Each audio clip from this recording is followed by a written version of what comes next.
আমি কখনো একা ছিলাম না, আমার মা আমাকে সবসময় সাপোর্ট দিয়ে গেছে, যেমন আমার ন্যাশনাল চ্যাম্পিয়ন হওয়ার দিক থেকে। আর আমি একটা জিনিস ক্লিয়ার করতে চাই, আমি আসলে কিন্তু former whole Bangladesh champion, not any like under under age category champion.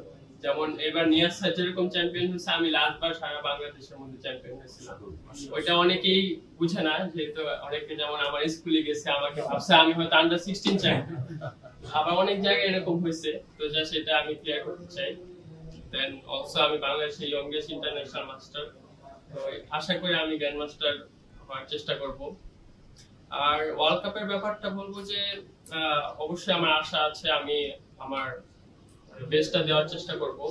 এবং অবশ্যই বিএনপিকে ধন্যবাদ, তারেক রহমান স্যারকে এই সময় আমাকে হেল্প করার জন্য। আর কি বলবো, সবাইকে ধন্যবাদ, আমি ট্রাই মাই বেস্ট।